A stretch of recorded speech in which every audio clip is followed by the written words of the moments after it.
এই প্রথম সরকারি বাসে চেপে স্কুলে যাবে প্রত্যন্ত দুই এলাকার পড়ুয়ারা।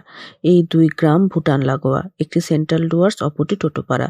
আলিপুরদুয়ার জেলার এই দুই এলাকা এতটাই প্রত্যন্ত যে এই দুই এলাকার পড়ুয়াদের স্কুল কলেজ যেতে নানান সমস্যার সম্মুখীন হতে হয়েছে।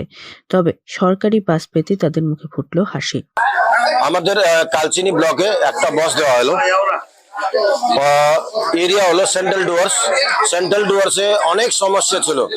বাচ্চারা এই কালচিনি এখানে পড়াশোনা করে, স্কুলে উন্নয়ন একাডেমি আছে, লতাবাড়ি আছে, যত স্কুলগুলো আছে, বাচ্চারা ওইখানে সেন্ট্রাল ডুয়ার্স থেকে পড়াশোনা করার জন্য এখানে কালচিনি আসে।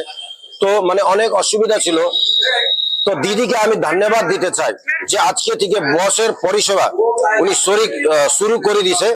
আলিপুরদুয়ারের চা বলয়ে শুরু হয়েছে 5টি নতুন স্কুল বাস পরিষেবা। রাজ্য সরকারের উদ্যোগে আলিপুরদুয়ার জেলার চা বলয়ের দুর্গম এলাকাগুলিতে শিশু সাথী প্রকল্পের আওতায় চালু হয়েছে 5টি নতুন স্কুল বাস পরিষেবা, যা দীর্ঘদিনের শিক্ষাগত সমস্যা সমাধানে আশার আলো দেখালো।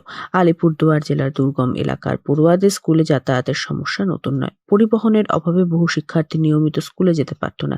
এই পরিস্থিতিতে বারবার আন্দোলন হয়েছে, প্রশাসনের কাছে লিখিত দাবিও জানিয়েছিল পড়ুয়া এবং অভিভাবকেরা। অবশেষে আলিপুরদুয়ার জেলার ঢেকলাপাড়া, লঙ্কাপাড়া, মুজনাই চা বাগান, সেন্ট্রাল ডুয়ার্স চা বাগান এবং টোটোপাড়া এলাকা, এই 5টি গুরুত্বপূর্ণ অঞ্চল থেকে স্কুল বাস পরিষেবা শুরু হলো।